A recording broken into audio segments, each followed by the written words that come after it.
यह जगत सारा क्षणिक है और आत्मा एक नित्य है। आत्मा का अनुभव बस एकमात्र नित्य है। दहन राज को करन मन करो महान यह काज। आप्त ज्ञान की प्राप्ति है मंगलमय सुख साज। मंगलमय सुख साज।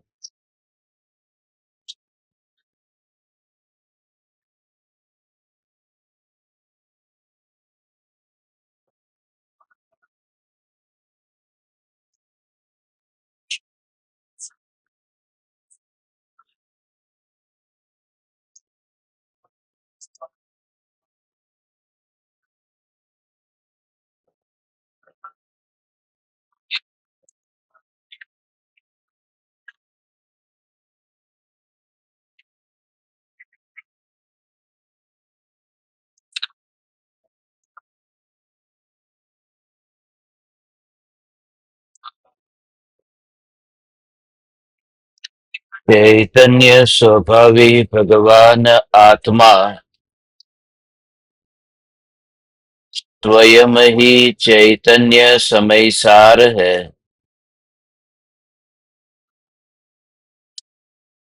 चैतन्य समयसार का प्रतिपादक ग्रंथाधिराज समयसार भगवान आत्मा को बंध और मोक्ष से न्यारा ध्रुव सत्ता मात्र ज्ञायक भाव सिद्ध करता है।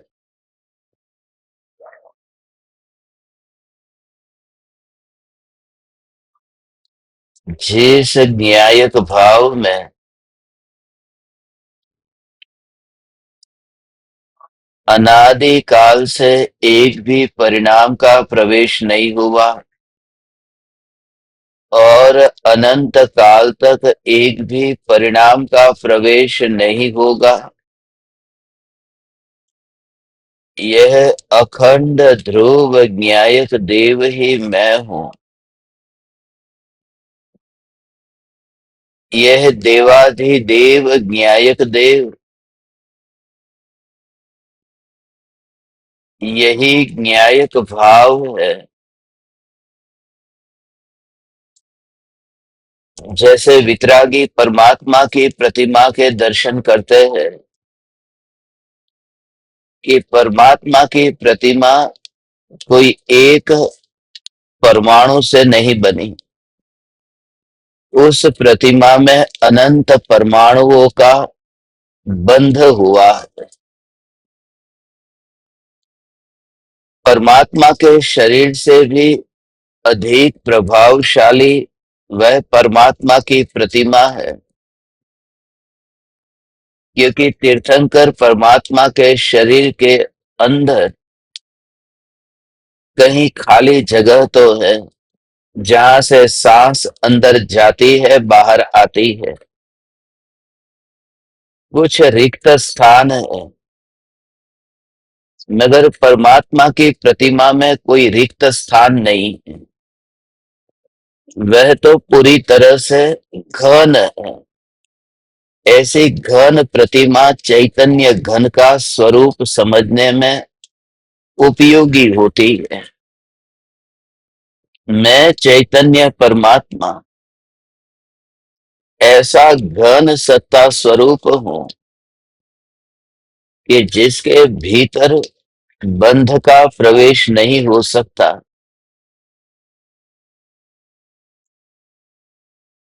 बंध की बात तो दूर, जिस परद्रव्य का स्वद्रव्य से स्पर्श नहीं होता, यह भगवान आत्मा स्वभाव से अनुभव करने पर द्रव्यों से अत्यंत जुदा अनुभव में आता है।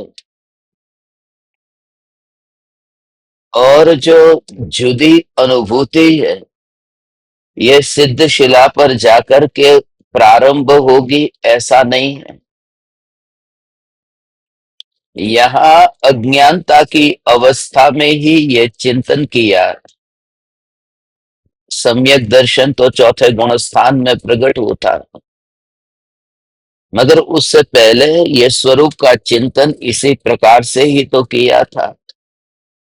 दूसरे के बारे में चिंतन नहीं किया था कि प्रत्येक आत्मा शुद्ध है, अनंत शक्तिशाली है, परमात्मा सर्वज्ञ स्वभावी है। चिंतन तो स्वयं के बारे में हुआ था, क्योंकि उसी का अपने आप ही परिणाम मिलता है कि प्रत्येक आत्मा परमात्मा दिखाई देता है। ये सहज ही वह दशा प्रकट होती। पीलिया दूर होने पर अब एक एक को पीले के रूप में न देखने के लिए कोई पुरुषार्थ थोड़ी करना पड़ता है। ये पीलिया स्वयं की बीमारी। શરીરમાં કમળો થયો હોય તો આંખથી બધું પીળું પીળું દેખાય છે।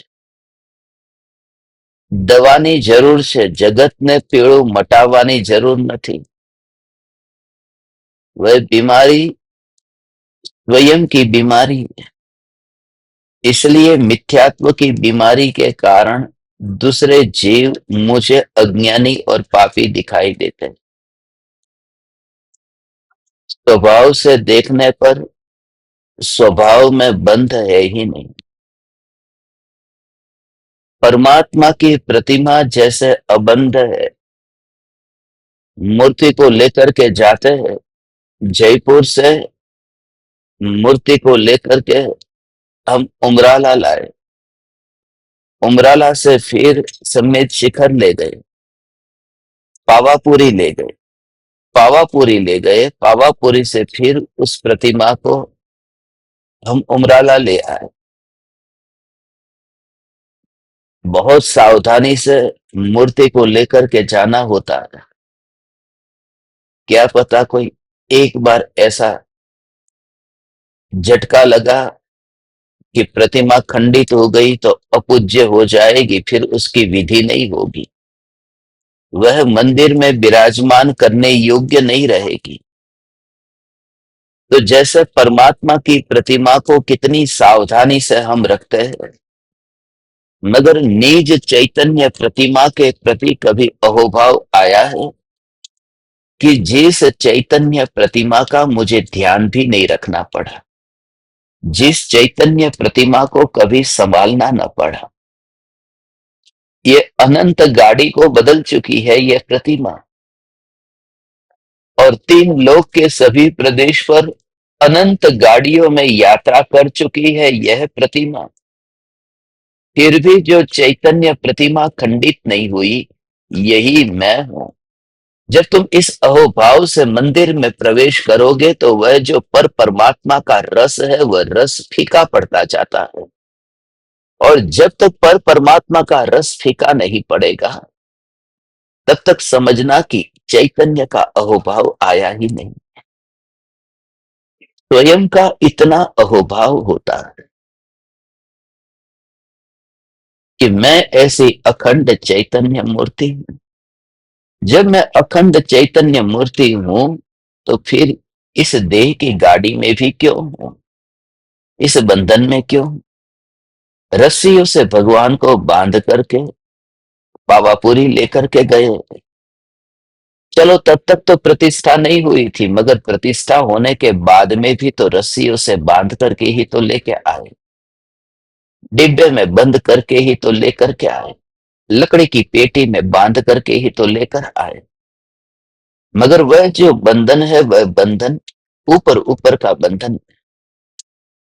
महावीर भगवान के भीतर वह रस्सी अंदर नहीं गई, क्योंकि अंदर जगह नहीं। जिस समय तुम अपने ज्ञान की अखंडितता और परिपूर्णता को अनुभव करोगे भगवान, तो उस समय तुम अपने को बंधन वाला देखते ही नहीं। फिर जो दूसरे की तुम्हारे प्रति बंधन वाली दृष्टि है, वह दृष्टि भी तुम्हें अंतर में अनुभव में नहीं आती। महावीर भगवान न तो रस्सियों से बंधे हैं, न तो महावीर भगवान को यह विकल्प है कि दूसरे मुझे रस्सी से बंधे हुए देखते हैं, उनके बारे में मैं क्या करूं, उनका क्या किया जाए, कुछ नहीं। परमात्मा तो जैसे नासाग्र दृष्टि है, और वह तो पत्थर की प्रतिमा सदा निर्विकल्प, गई थी तब भी निर्विकल्प, पत्थर थी तब भी निर्विकल्प, प्रतिमा बनी तो भी निर्विकल्प, उसमें मंत्रोच्चार किया तो भी निर्विकल्प। ये सब तो मनुष्य के खुद के ही समाधान के लिए है। उस मूर्ति को तो कुछ भी नहीं है।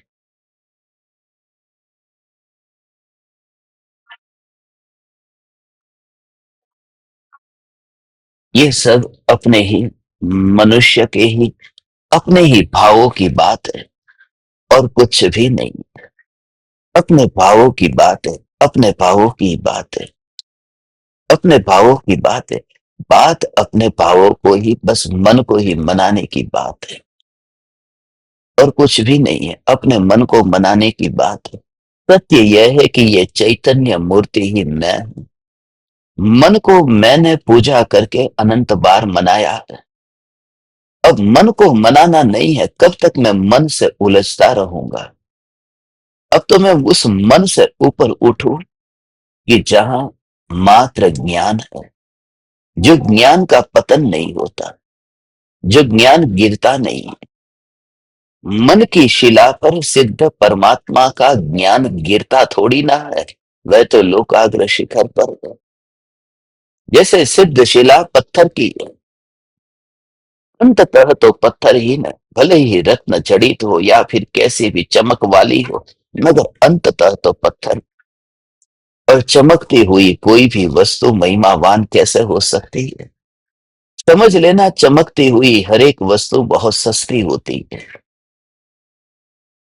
महिमावान तो वह है जिसमें चमक नहीं है। महिमावान तो वह है जो चमक से अलग है, और यही चैतन्य है जिसमें कोई चमक नहीं।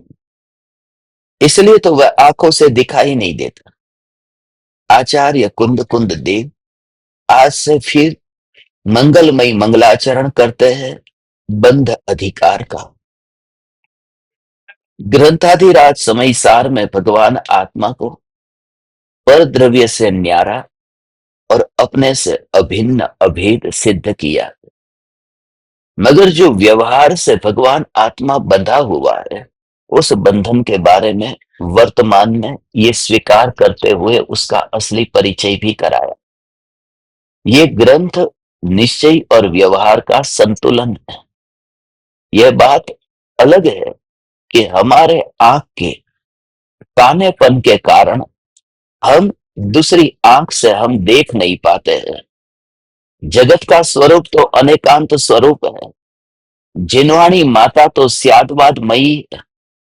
तकलीफ हमारी है, और जो तकलीफ जहां है वहीं से ही दूर करनी चाहिए। इसलिए हम अपने भीतर में जो अनंत दोष है, उन अनंत दोषों का स्वीकार करके फिर उस अंतर में जाते हैं जिस अंतर में कोई दोष ही नहीं। मैं चैतन्य परमात्मा सदा काल अबंध हूं, फिर भी वर्तमान पर्याय में मैं बंधा हुआ हूं। और वर्तमान पर्याय में जो बंधा हूं, उस बंधन का कारण क्या है? वर्तमान पर्याय में बंधा हूं, इस बंधन का कारण मेरे आत्मा के भीतर पैदा होने वाले ये जो मोह राग द्वेष के जो भाव है, ये भाव ही बंधन का कारण है। कोई भी परद्रव्य बंधन का कारण नहीं। किसी भी प्रकार की देह की क्रिया बंधन का कारण नहीं। बंधन का कारण मेरे आत्मा के भीतर होने वाले मोह राग द्वेष के भाव थे। और इसे आचार्य कुंदकुंदे 5 गाथाओं के माध्यम से सिद्ध करके हमें बताते हैं। 5 गाथा में ये देखिए,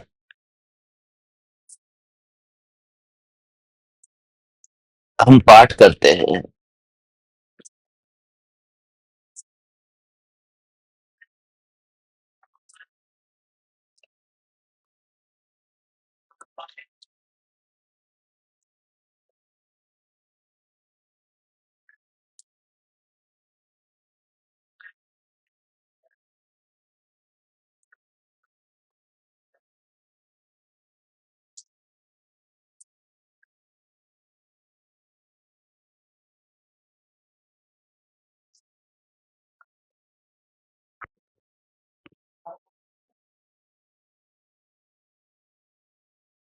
जह नाम को विपुरिसो नेह भक्तो दुरेणु बहुलम्मी हाणं मीठाई दूणय करेदि सत्थे हिंवायामम् हिंदति भिंददीयतः ताली तलकयलिवंस पिंडियो सच्चित्ताचित्ताणम् करेदि दव्वाणमुवघादम् उवघादम् कुवत्तस तस्य नानाविहेहिं करणिहेहिं निश्चयदो चिन्तेज ओ किं पच्चय गोदूरय बन्धो जो सो दूनेह भावो तं हि नरेतेण तत्सरय बन्धो निश्चयदो विनेयम् न कायचेष्टा हिंसेसाहिम् एवममिच्छादिट्ठी वट्टन्तो बहुविहासु चिट्ठासु रागादि उव ओगे कुवन्तो निपदीरेण।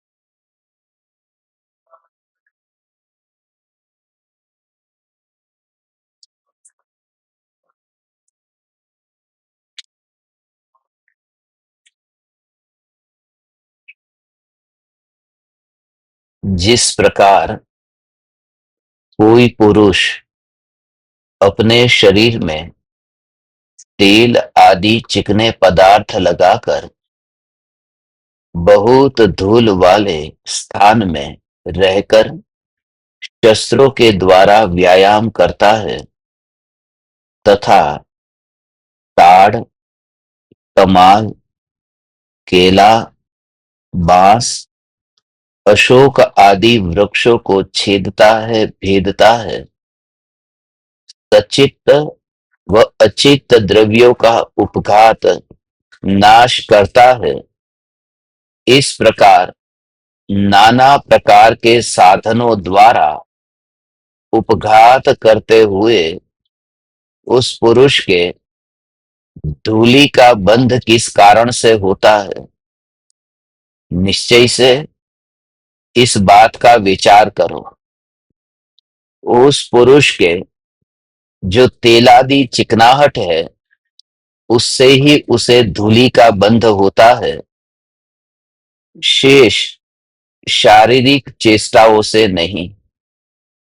ऐसा निश्चय से जानना चाहिए। इस प्रकार बहुत प्रकार की चेष्टाओं में वर्तता हुआ मिथ्या दृष्टि जीव अपने उपयोग में रागादि भावों को करता हुआ कर्म रूपी रज से लिप्त होता है, बंधता है।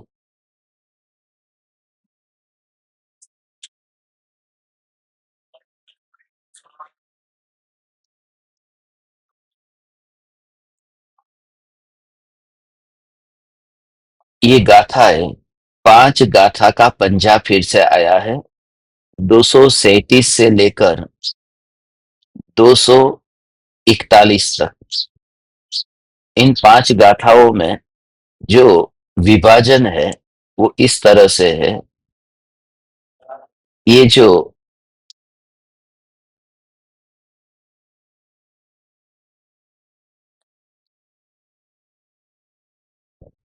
ये 3 गाथाएं, ये 3 गाथाओं में दृष्टांत बताया है। दृष्टांत के साथ में फिर प्रश्न पूछा है कि जैसे कोई पुरुष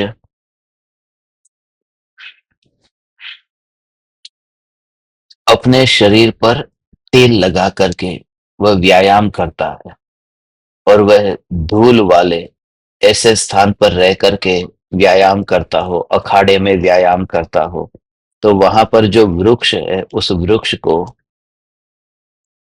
काटने की वजह से उसके शरीर पर धूल नहीं चिपकती। उसके शरीर पर धूल चिपकती है तो वो तेल के कारण। पहले तो वो प्रश्न पूछे हैं ये, और प्रश्न के बाद में फिर ये पूछा है कि ये जो रजकण उसके शरीर पर चिपकते हैं वो तेल की वजह से चिपकते हैं। और फिर ये अंत में 5वीं गाथा में फिर वो सिद्धांत बताया है कि ऐसे ही मिथ्या दृष्टि जीव को, जो ये मिथ्यात्व भाव है, वो रागादि भाव है, उन भावों की वजह से कर्म का बंध होता है। देह की क्रिया के कारण कर्म का बंध नहीं होता। तो इस तरह से ये 5 गाथाओं में दृष्टांत दे करके ये तत्व समझाया है। हमें इन पांचों गाथाओं को अब विस्तार से इन 5 दिनों में समझना है। ये जीव के सबसे बड़े मिथ्यात्व के जो भ्रम है, मिथ्यात्व संबंधी भ्रम है, उसको दूर करने वाली ये गाथा है। जिनको क्रिया कांड का आग्रह इतना है, और उन जीवों को जिनकी मान्यता में इतना मिथ्यात्व पड़ा है, उनके लिए ये बात है कि देखो, कर्म का बंध होता है वो जीव के मोहराग द्वेष के भावों के कारण। देह की क्रिया के कारण कर्म का बंध नहीं होता है। ये बंध अधिकार है। बंध अधिकार में बंध कितने प्रकार के हैं ये वर्णन नहीं करना चाहते। आचार्य कुंद देव की इस ग्रंथ में विशेषता है। बंध का स्वरूप हमें यहाँ नहीं बताना। जो 13वीं गाथा में हमने चर्चा की थी, वो 9 तत्व के जो नाम थे उसका क्रम बताया था। वो 9 तत्व का क्रम बताया, उस क्रम में समय सार के अधिकार का क्रम बताया है कि समय सार इस क्रम से अब आगे आगे लिखा जाएगा। बंध जो है वो बंध का स्वरूप बताने में बंध कितने प्रकार के हैं। प्रकृति बंध, प्रदेश बंध, स्थिति बंध और अनुभाग बंध, ये 4 प्रकार के बंध हैं। उनमें से किसी भी बंध के भेद का नाम यहां पर नहीं लिखा। ये शास्त्र की बातों में उलझा नहीं रहे। यहाँ पर सीधी बात है। शब्द को तुम रट्टा लगा लगा करके तुम पढ़ते जाओ, और तुम अपनी बुद्धि को, खोपड़ी का थोड़ा बोझ बढ़ाते जाओ, उसकी बात नहीं की। यहाँ पर यह है कि जो बंध है वो बंध किससे होता है, उसका कारण समझ करके बंध से छूटो तुम। जो लिखा है उसका मैं मना थोड़ी करता, उसका आचार्य कुंद देव मना नहीं करते, पद्मप्रभ मलधारी देव मना नहीं करते। मगर पद्मप्रभ मलधारी देव ये कहते हैं कि यदि तुम्हें उसका अध्ययन करना है तो बहुत से ग्रंथ हैं, उन कर्म ग्रंथों को तुम पढ़ लेना। उन कर्म ग्रंथों को पढ़ लेना, वहां से तुम्हें उसका ज्ञान प्राप्त होगा। यहाँ तो तुम्हें मात्र वो जो अंतर में भेद ज्ञान का भाव आता है, उस भाव को तुम्हें ग्रहण करके अपना काम कर लेना। तुम सत्संग में बैठो, उसके बाद में जब उठो तब तुम नया ज्ञान कितना पाकर के उठे, एक बार भी तुम ये मत सोचना। तुम्हारा जोर उस पर हो कि जब मैं यहाँ बैठा था और जब यहाँ से उठा, उनके बीच में इस देह के प्रति जो एकत्व भाव था, वह एकत्व भाव कितना मंद हुआ, स्वरूप का अहोभाव कितना बढ़ा, स्वयं की महिमा कितनी बढ़ी। जितना जितना तो स्वयं की महिमा की कसौटी पर इस तत्व ज्ञान को कसता जाएगा, तभी तेरे भीतर में वह फूल खिलेगा, वह सुवास आएगी। वह वितराग परिणति की सुवास एकाग्रता से प्रवचन को सुनने की वजह से नहीं आती। प्रवचन को सुनते समय वह एकाग्रता, वह शब्द से नाता तोड़ते तोड़ते तेरे ज्ञान के अंतर में तुझे ले जाए। इसलिए शब्द से नाता टूटता जाता है, इसलिए तो वाणी से नाता टूटता जाता है। वह ज्ञान का अहोभाव, कोई बुद्धिपूर्वक विकल्प करके कोई ध्यान में लीन नहीं होता। ये तीन लोक के नाथ परमात्मा कोई ध्यान में जब लीन होता है तो विकल्प करते करते लीन नहीं होता। गणधर देव समूह शरण में हर अंतर मुहूर्त में स्वरूप में लीन होते थे। वो विकल्प से ऐसा कि लाओ में अपने में लीन हो जाओ, लाओ में अपने में लीन हो जाओ। वहां दिव्य ध्वनि खिल रही है, मगर वह दिव्य ध्वनि जैसे ही कान में टकराए, ओ हो, ये जो टकराहट, ये तो ज्ञान तो मौन ही रहा। ये ज्ञान में कुछ बचा नहीं, ज्ञान में कुछ बचा नहीं। वहां पर कैसा मौन सत्ता मात्र स्वरूप, बस वहां कुछ भी नहीं हुआ। वहां कंपन नहीं हुआ, वहां गमन नहीं हुआ, वहां तो सत्ता मात्र रही, परिणमन होकर के भी सत्ता रही। ये सत्ता का अनुभव हो तो बस अब तू स्वयं ही चैतन्य समय सार है, यह प्रतीति तेरे भीतर में हुई। यही धर्म है। अब तू और कुछ भी नहीं कर सकता, तो इतना तो तेरे से हो सकता है, बस और कुछ भी नहीं हो सकता। इतना तो हो सकता है मैं, बस इतना तो हो सकता है मैं। ये जो मान करके रखा, भारत जब अंग्रेजों का गुलाम था, अंग्रेजों की गुलामी करता था, तो कुछ नहीं कर सके। क्या करे, भारत के पास में ऐसी सुविधा नहीं है, हथियार नहीं है, शस्त्र नहीं है। भारत के लोग क्या करे, इतने वर्षों तक भारत के लोग गुलाम रहे, अब क्या करे, कुछ नहीं कर सकते थे। मगर मर तो सकते थे, मरे भी नहीं मगर गुलाम होकर के जिए, क्योंकि गुलामी प्यारी लगती है, मरने से तो बेहतर लगती है। मैं आप परमात्माओं से ये कहता हूं, कुछ भी तुमसे ना हो सके तो कोई बात नहीं। उस समय तुम देह को मरता हुआ तो देख सकते हो, बस देह को मरता हुआ देखो और अपने को जीवंत। बिल्कुल नाता तोड़ दो। उस मृत्यु की घड़ी में तुम्हारी सांसों की गति ऐसी होगी, जीव अंदर से इतनी घबराहट होती, ऐसा अंदर से अभी सांस अंदर जा रही है, बाहर आ रही है, शरीर में ऐसी जो स्थिति होगी, उस समय तुझे ये बोध याद नहीं आना चाहिए। उस समय तो तेरे भीतर में परिणमन होना चाहिए, स्मरण नहीं, परिणमन होना चाहिए। देह से जुदा ये ध्रुव न्याय, ये न्याय न्याय न्याय न्याय न्याय, उस समय तो ऐसा बस परिणमन हो जाए, उससे पहले ही बस कुछ ऐसा घटित हो जाए। इसलिए तो मृत्यु से पहले हम देखते हैं ना, बचपन में ये भी मैं देखता था कि जब भी कोई नजदीक का रिश्तेदार जब मरने की तैयारी में, ગુજરાતીમાં કહેવાય કે પોતું મૂકવા માટે આવે છે, અમારી काठियावाड़ी में पोतू મૂકવા, अंत में पानी एक बार तुम पिला दो, अपने हाथों से एक बार पानी पिला दो, क्योंकि अब प्राण निकल जाएगा, उससे पहले ही तुम उसे पानी पिला दो। मैं तुम परमात्माओं से ये कहता हूं, अपने हाथों से तुम पानी पिला दो। पानी पी लिया, अब वो देह छूट रहा है ना देह, अब तुम्हें अंदर से थोड़ी तसल्ली मिलेगी कि पानी मैंने अपने हाथों से पिलाया, बेटी आ गई, बेटा आ गया, अपने हाथों से पानी पिलाता, बस अब वह पानी गिलास में नहीं है, अब वह पानी उसके अंदर में चला गया। गिलास खाली है, चम्मच में जो पानी था, वो चम्मच में जो पानी था वह उसके मुंह में गया, बाहर नहीं निकल गया। क्योंकि मरने की घड़ी में तुमने ऐसे बहुत दृश्य देखे होंगे, पानी पिलाने चाहे तो पानी बाहर निकल जाए, और पानी जब आ गया पानी अंदर, तो कैसा लगता है कि मरते मरते भी उसने पानी की एक बूंद पी ली नहीं। जो तेरी परिणति, तेरा परिणाम है, वो उस समय ऐसा परिणमित हो, ध्रुव ध्रुव ध्रुव, उस रूप में ऐसा परिणमन हुआ कि चम्मच तो खाली हो, गिलास तो खाली हो, रिश्तेदार तो पास में हो, मगर वह पानी अंदर चला गया। तेरा उपयोग न्यायक में उस रूप में परिणमित हो, तभी ये सार्थकता है। ये सार्थकता तभी है कि जब तो उस घड़ी में ज्ञान को परिणमित होता हुआ दे।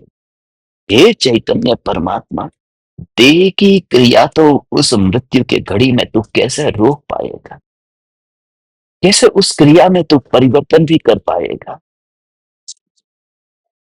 तेरे वश में है।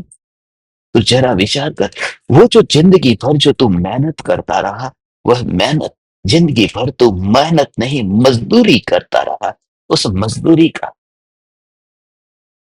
व्यर्थ में जाना तुझे तब दिखाई देता है जिस समय मृत्यु आती है। रोज सुबह उठ करके जो तू योगा करता है ना, रोज सुबह उठ करके जो तू प्राणायाम करता है, अनुलोम विलोम करता है, कपाल भाती करता है, ये जो योगा का प्रकार, तू मेरे से ज्यादा जानता है, मैं तो अज्ञानी हूं। मैं योग के बारे में नहीं जानता हूं, तो योग के बारे में मेरे से ज्यादा जानता है। मगर मृत्यु की घड़ी में जिस समय वो सांस को तू तेरी इच्छा के अनुसार न अंदर ले जा पा रहा है, न बाहर छोड़ पा रहा है, जी घबरा रहा है, अंदर ही अंदर तड़पन हो रही है, और उस समय तुझे पता चलेगा कि योग में मैंने जो जीवन पर मेहनत की, एक बार उस उपयोग के परिणमन को मैं एक बार घटित करके देख लेता, तो ये तड़पते हुए मृत्यु नहीं होती। ज्ञान का परिणमन, उपयोग का परिणमन अंतर में ऐसा हो, और उस समय देह का बंधन नहीं। ये देह ने तो मुझे आज तक कभी बांधा ही नहीं है। ये जो दृष्टांत, सीधा सा दृष्टांत ये है कि शरीर के ऊपर जब तेल लगा हो, तो तुम हाथ में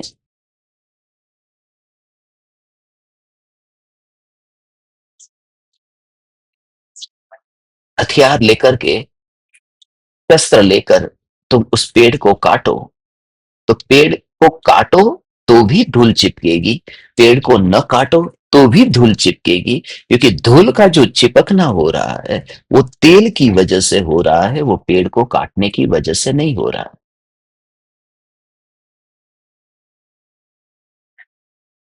जो मूल कारण है, वो मूल कारण तेल, और तेल कहां पर है, शरीर पर लगा।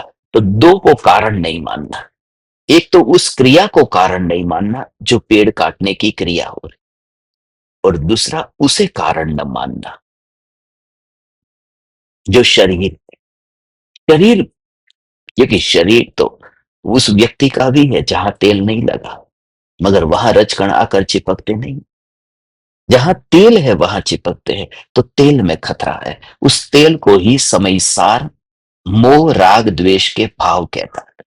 उस तेल को समय सार में चार नाम दिया है: मिथ्यात्व, अविरति, प्रमाद और कषाय। उस तेल का नाम है मिथ्यात्व, अविरति, प्रमाद और कषाय। योग भी नहीं।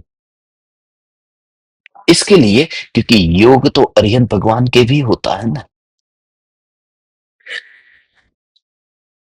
योग अरिहंत भगवान के होता है।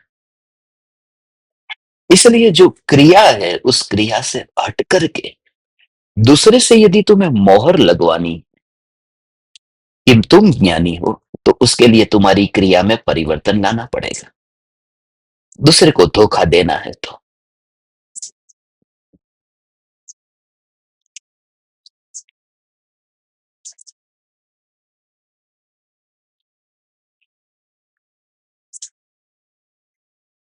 मुंबई में मैं एक दादी माँ को पढ़ाता था। जब मैं उनके घर पर जाता था, तो कुछ न कुछ वो खाने-पीने के लिए वहाँ रखते, तैयार होता। अब वो जूस तैयार रखा है, तो मैं जूस पीता, उस समय दूध पीता था। जिस समय मैं मानो 1 मिनट में पूरी तरह से पी गया, और कभी मानो पीने में मैंने फिर थोड़ा-थोड़ा, एक-एक घूँट करके ऐसा पिया। तो जिस दिन मैं एक-एक घूँट करके ऐसा पीता था कि 5 मिनट लगी दूध पीने में, जूस पीने में, उस दिन वो मुझे एक ऐसा कहते थे, "आज सचमुच आपकी दशा बहुत ऊँची दशा है।" और जिस दिन 1 मिनट में पी जाओ, उस दिन कहते थे कि बहुत विकल्प बहुत हो रहे हैं।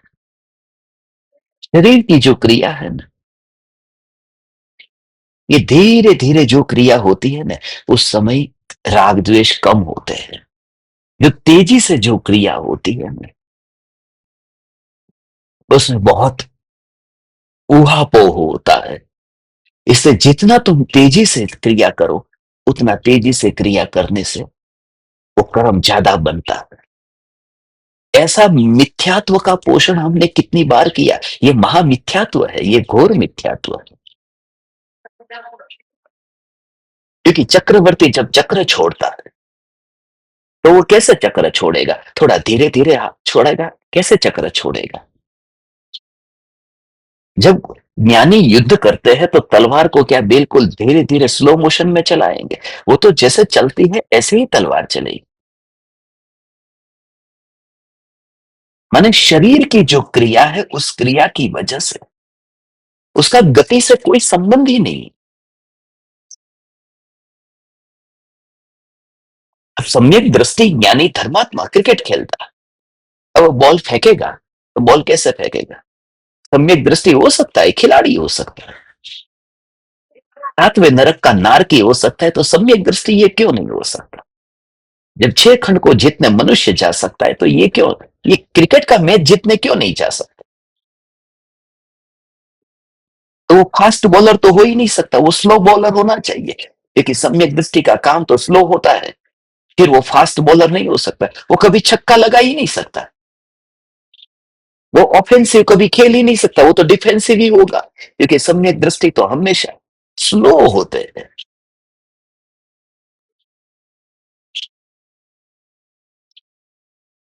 फिर तो विमान में बैठना ही नहीं चाहिए, विमान की गति कैसी? तो फिर 7 राज्यों की यात्रा पार करने के लिए तो फिर थोड़े दिन के बाद में जाना चाहिए। जब मंगल पर जाने में इतना टाइम लग जाता है, तो ये तो महामंगलकारी मोक्ष है। वहां पर जाने में तो कितना टाइम लगेगा, मगर एक समय में 7 राज्यों पार कर देता है, और कोई कर्म का बंध नहीं है। आत्मा की गति, आत्मा की गति की वजह से कोई बंधन नहीं है, देह की क्रिया से कोई बंधन नहीं है। जो आत्मा में मिथ्यात्व है, वो मिथ्यात्व सबसे खतरनाक है, और उस मिथ्यात्व को हमें दूर करना है, ये मान करके कि मेरे स्वभाव में मिथ्यात्व है ही नहीं, ये चैतन्य तत्व मैं हूं। हे ज्ञान दीपक, तूने अपने जीवन में ये बात जो तूने सुनी, और विचार कर तू कि मेरे में मिथ्यात्व का भाव है ही नहीं। तीर्थंकर भगवान के योगों का कंपन कितना है।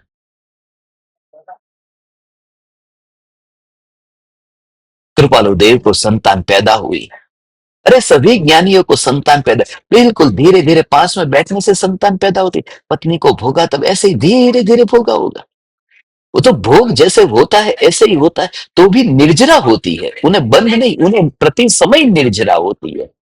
तो इस भ्रम से तो बाहर निकल के देह की जो भी क्रिया है, उस क्रिया की वजह से कर्म का बंध है, बंध होता है आत्मा में पड़े हुए मिथ्यात्व भाव की वजह से, उस मिथ्यात्व की वजह से। और ऐसा योगी, हठ योगी, जो पहाड़ पर जाकर के बैठ गया, उस पहाड़ पर जाकर के बैठने वाला तो बिल्कुल शांति से स्थिर होकर बैठा है, तो फिर उसे कोई बंधन ही नहीं होना चाहिए। वहां तो योगों का क्या कंपन हो रहा है, वो किसी से बोलता नहीं है।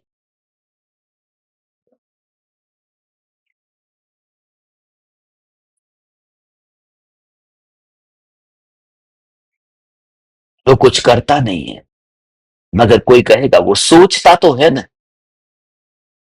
वो गुफा में जाकर के अपनी पत्नी के बारे में सोचता है, पहाड़ पर बैठ करके दुकान के बारे में सोचता है, वो सोचता तो है ना। इसलिए गड़बड़ है। सोचने की वजह से भी बंध नहीं होता। न तो बोलने की वजह से बंद होता है, न सोचने की वजह से बंद होता है। मैं पत्नी के बारे में सोच रहा था इसलिए बंद हो गया। ये सोचा क्यों तुमने? मैं दुकान के बारे में सोच रहा था इसलिए बंद हो गया। ये दो शब्द खास ध्यान से सुनना। न बोलने की वजह से बंद है, न सोचने की वजह से बंद है।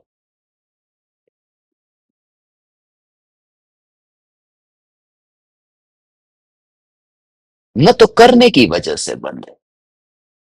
ये करने की बात तो समय सार में बता दी दृष्टांत, इसलिए वो मैंने पहले तुमको बता दिया। ये दो बात इसमें नहीं बताई, वो मैं तुमसे कह रहा हूं। तलवार से किसी का गला काटे तो उससे कर्म का बंध नहीं है, उससे माने उस क्रिया से। अब बात रही बोलने की और सोचने की, उससे भी नहीं। यदि बोलने से और सोचने से बंध होता तो एक इंद्रिय को न बोलना होता है न सोचना होता है। एक इंद्रिय जीव को न वचन है न मन है, और फिर भी अनंत काल से जन्म मरण हो रहा है। वो उस जन्म मरण का कारण क्या है? मूल कारण मिथ्यात्व है। और उस मिथ्यात्व का ऑपरेशन हम करते नहीं। हम पर्युषण आएंगे, अभी ऐसा मौसम आएगा, अब तो चातुर्मास चालू होगा ना। हो गया कि होगा? बरसात तो कितने दिन से चालू हो गई है, मगर अभी चातुर्मास चालू नहीं हुआ। चातुर्मास तो होगा, फिर रहेगा कार्तिकी पूनम तक। इस बार सबका चातुर्मास कहाँ है, मुझे नहीं पता, मगर मेरा चातुर्मास इस बार मुंबई में है।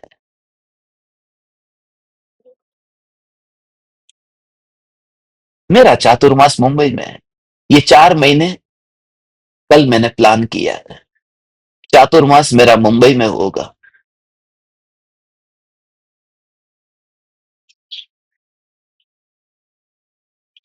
और सभी के घर पर रोज एक सत्संग होगा, और एक घर का दूसरी बार रिपीटेशन नहीं होगा। जैसे सर्वार सिद्धि के देव तत्व की चर्चा करते हैं ना, एक टॉपिक रिपीट नहीं होता। यहां घर रिपीट नहीं होगा। और मुझे पता है इतने घर मुंबई में है कि रोज नए नए घर में सत्संग होगा।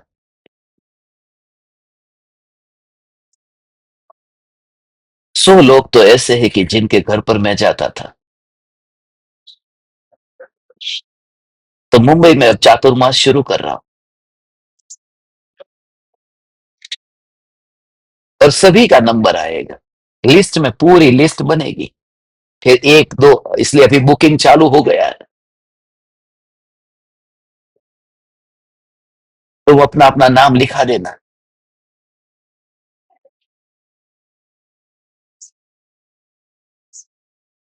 एक जगह बैठ जाओ। मुनिराज चातुर्मास में एक जगह रहते हैं, विहार नहीं करते। फिर उस समय पर्यूषण भी चातुर्मास में ही आ जाता है, डबल धमाका। एक तो चातुर्मास, फिर उसमें पर्यूषण, उसमें भी फिर अट्ठाई अट्ठम छठ, ये सब तपस्चर्या धाम धूम से करो। करो तुम 28 करो ना, मैं कहां मना करता हूं, करो, अवश्य करो। मगर ये मानो मत कि वो 28 करने से तुम्हें कर्म की निर्जरा होती है। हम तो इसके लिए ही करते थे। निर्जरा होती है इसके लिए, अब निर्जरा ही नहीं होती है तो क्यों करें?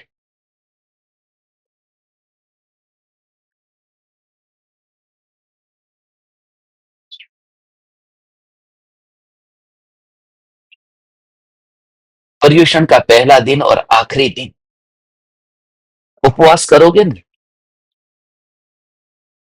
एक तो उपवास करो कम से कम।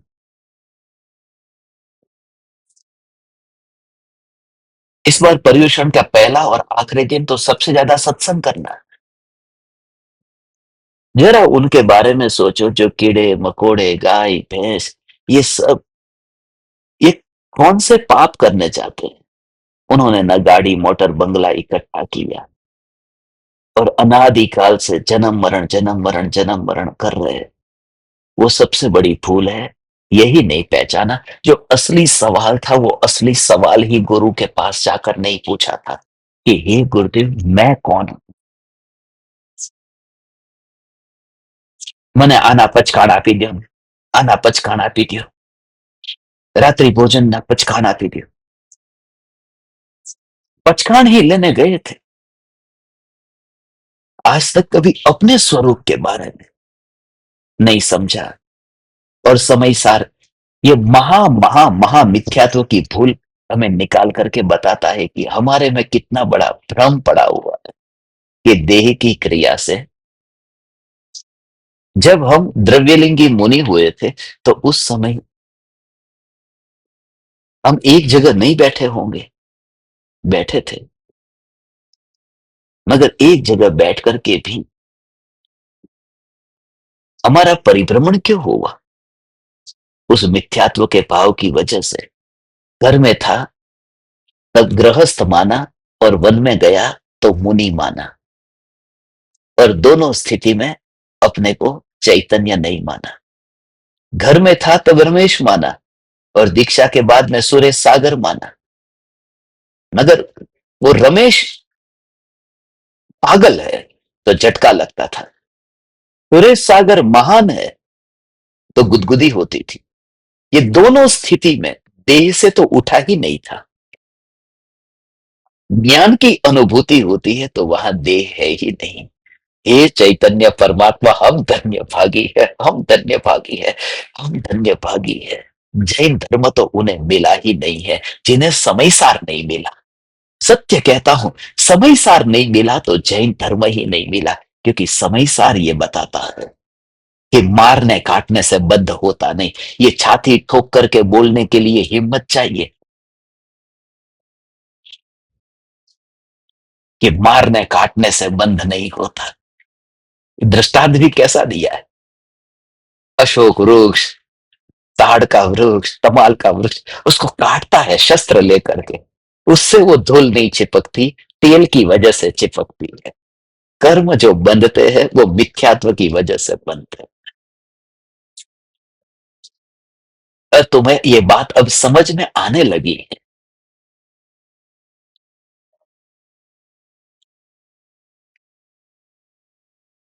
इसीलिए तो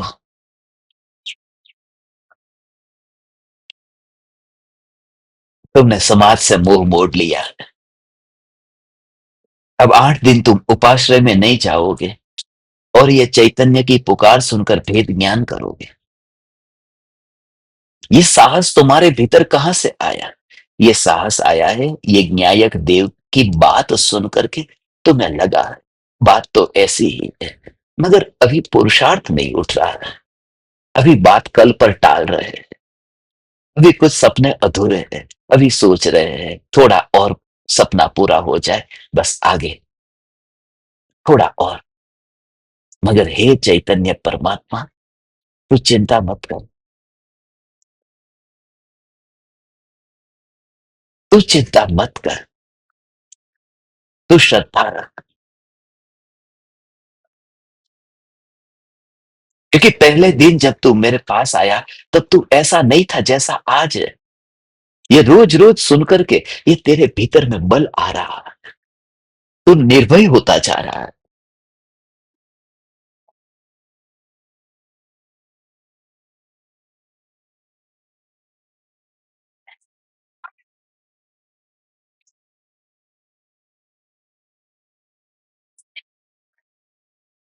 ये जो दीवानापन आ रहा है, वो ऐसे ही तो तू सबसे छूटता जा रहा है। क्षणिक क्षणिक, इससे भी बंद नहीं, इससे भी बंद नहीं, इससे भी बंद नहीं, इससे भी बंद नहीं। कैसी गजब की बात है। इससे भी बंद नहीं, इससे भी बंद नहीं, इससे भी बंद नहीं। और बंद जिससे है वह तो राग से है, मिथ्यात्व से है। बस, कैसी गजब की बात है। समझ में आ रही है।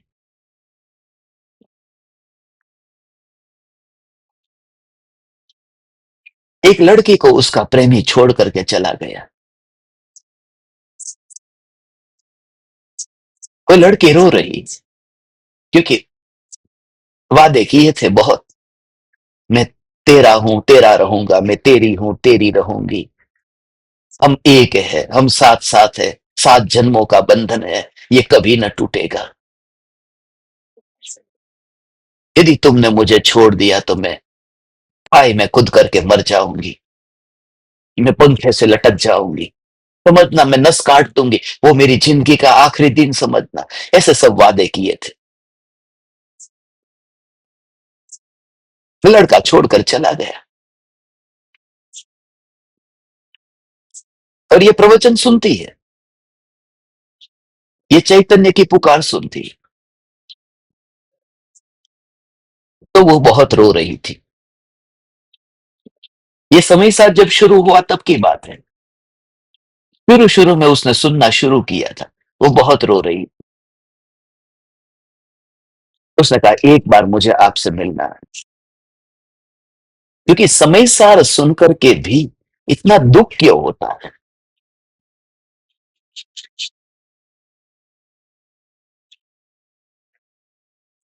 आंख में से आंसू क्यों आते हैं। आते हैं। आंख में से आंसू क्यों आते हैं फिर। बल क्यों नहीं आता। और जो मैंने उससे कहा, उससे जो उसके जीवन में जो आज वो स्थिति आई, मैंने उसको कहा कि प्रेमी छोड़ करके चला गया, अब तेरी इच्छा क्या है।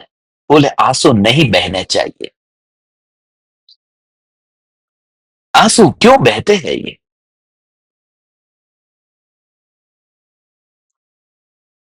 मैंने उसे कहा, तूने प्रेमी को रोका क्यों नहीं। उसने कहा, मैं कैसे रोक सकती हूं जो जाता है उसे। तो फिर मैंने उसे कहा, जो आंसू भी जा रहे उसे क्यों रोकना चाहती है? बहने दे। प्रेमी भी गया और आंसू भी गए। तो दो में से किसी को भी मत रोक।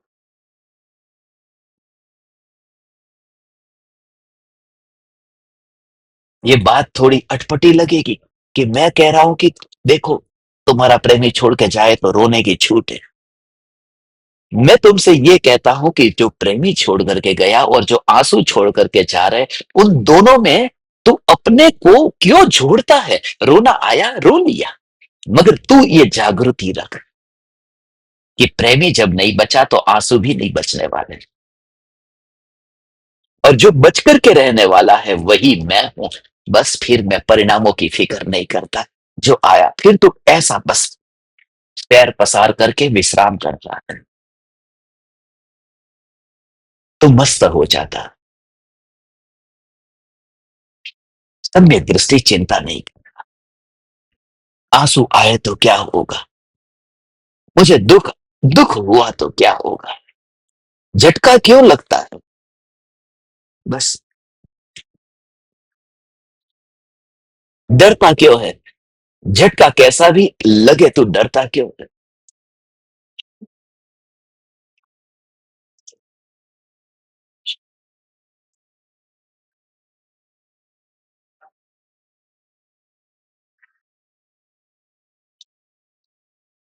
यहां नासिक में एक व्यक्ति ऐसा है, मैं नाम नहीं लेता, आप समझ जाएंगे, मगर मैं उनके साथ में गाड़ी में बैठता हूं, वो मुझे सब जगह सत्संग करने ले जाते हैं।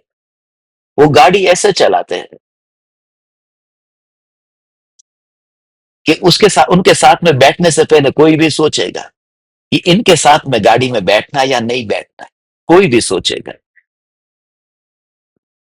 तो मुझे उनके मित्र लोग कहते हैं कि आप उनके साथ में गाड़ी में बैठते। बोला, हाँ बैठता हूं, मैं चिंता नहीं करता। बोले, सिर फूटेगा। बोला, नहीं फूटेगा, क्योंकि मैं 4 व्हील में बैठता हूं ना उनके पास में, तो भी हेलमेट पहन के बैठता हूं।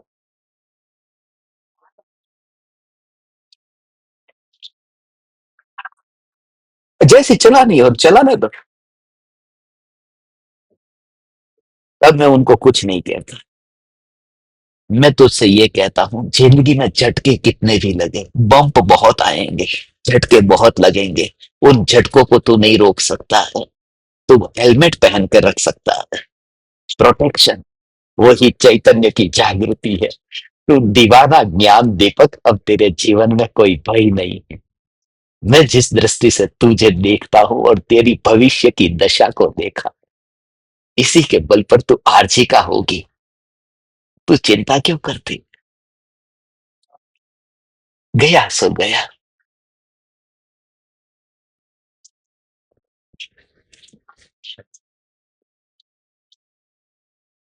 उसने मुझे कहा था, अब तो बस मुझे आपकी निश्रा में रहना है और आरजी का हो जाना है बस।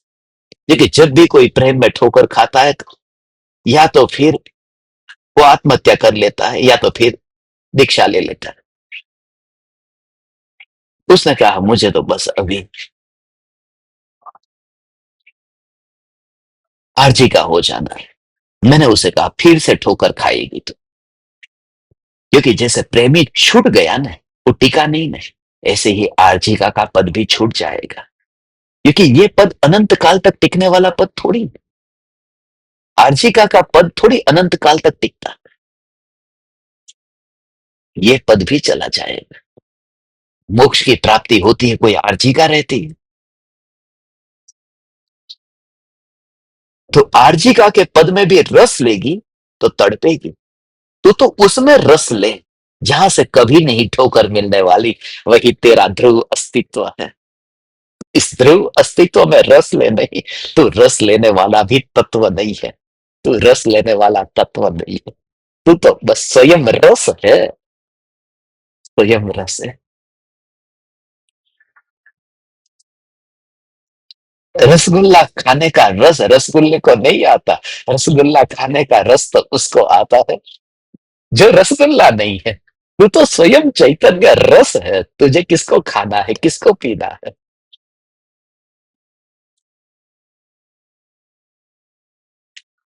तेरी ये दीवानगी भगवान। ओ हो ओ हो। तू स्वयं चैतन्य रस है। ओ हो हो।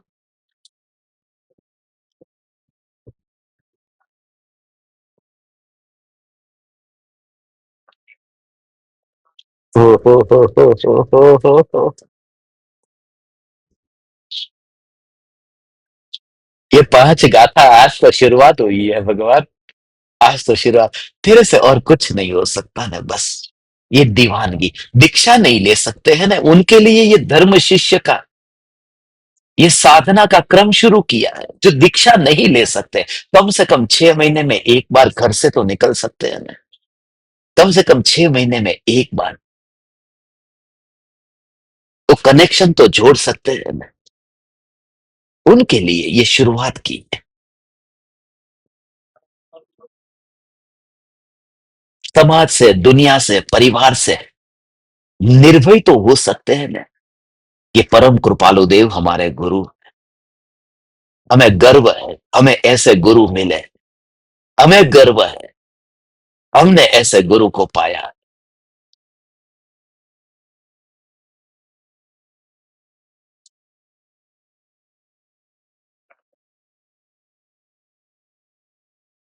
हे परम कृपालु देव, हे गुरुदेव, ये साहस आपसे ही तो आया है।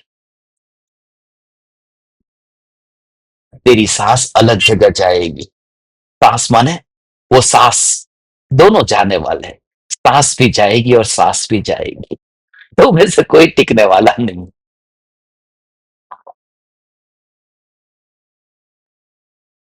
जो टिक करके रहेगा वो तेरा स्वयं का अस्तित्व है।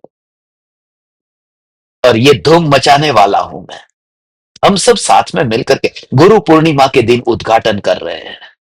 गुरु पूर्णिमा का दिन उद्घाटन है। मुंबई में गुरु पूर्णिमा 10 तारीख को हम सेलिब्रेट कर रहे हैं। जिनको आना है आ जाए। 3 घंटे का कार्यक्रम है। शाम को 7 बजे से 10 बजे तक। एड्रेस आपको भेज दिया है, पाईखला में है। और तब से लेकर के जब जब भी मैं मुंबई में रहूंगा, ज्यादा रहूंगा, क्या चातुर्मास मुंबई में मनाना? तो सभी के घर में एक सत्संग होगा, सत्संग का रिपीटेशन नहीं होगा, एक ही सत्संग होगा।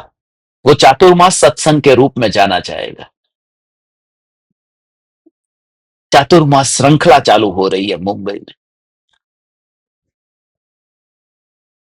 एक ही दिन आऊंगा तुम्हारे वहां, दूसरे दिन नहीं आऊंगा, दूसरे दिन दूसरा घर, क्योंकि ऊब आ जाती है। हमारा समोसरण घूमता रहेगा मुंबई में। समोसरण की यात्रा मुंबई में होगी। इस साल का चातुर्मास मुंबई में।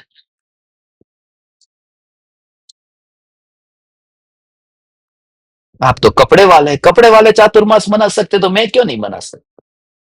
और जब मैं मना सकता हूं तो तुम क्यों नहीं मना सकते? मनाओ ना। अपने को तो चातुर्मास के नाम पर चैतन्य को मनाना है। चातुर्मास के नाम पर चैतन्य की मस्ती करना है। हम तो मौका ढूंढते हैं, बहाना ढूंढते। जैसे ही मौका मिला छोड़ते नहीं है। ध्रुव ध्रुव ध्रुव ध्रुव ध्रुव ध्रुव ध्रुव, न्याय की मस्ती। हे ज्ञान दीपक, आज मुनिराज का दिन है, छठे सातवें गुणस्थान का दिन है, 6 तारीख और 7वें महीने का दिन है। आज ही ये आचार्य कुनकुन देव का जो विशेष जोर जिस समय सार पर दिया है, बंध अधिकार प्रारंभ हो रहा है। बंध का भेद नहीं बताना है, वो तत्वार सूत्र से सीख लेना। यहां तो ये बताना है कि बंध किस वजह से होता है, और जिस वजह से बंध होता है वह वजह भी जिसमें नहीं है, ऐसा ध्रुव चैतन्य तत्व ही मैं हूं। ये चैतन्य तत्व ही मैं हूं। अब तो इस देह में रक्त वहन हो तो भी चैतन्य के लिए, सांसें भी चले तो चैतन्य के लिए, आंसू बहे तो भी चैतन्य के लिए, पसीना छूटे तो भी चैतन्य के लिए, जीना भी चैतन्य के लिए, मरना भी चैतन्य के लिए। आज चैतन्य, कल चैतन्य, अनंत काल तक चैतन्य चैतन्य चैतन्य। चैतन्य समय सार, चैतन्य समय सार, चैतन्य समय सार।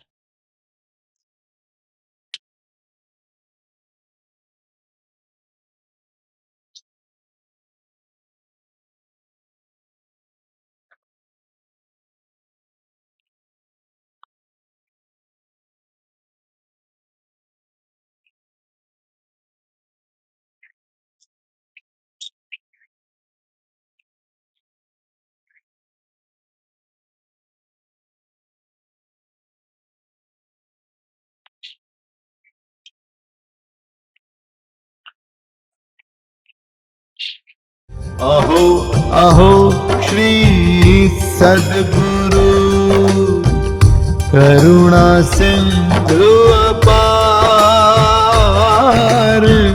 इस पामर पर प्रभु किया आहो आहो उपकार, आहो आहो उपकार। देह सहित जिनकी दशा, वरते देहातीत, उन ज्ञानी के चरण में हो वंदन अगणित, हो वंदन अगणित, हो वंदन अगणित।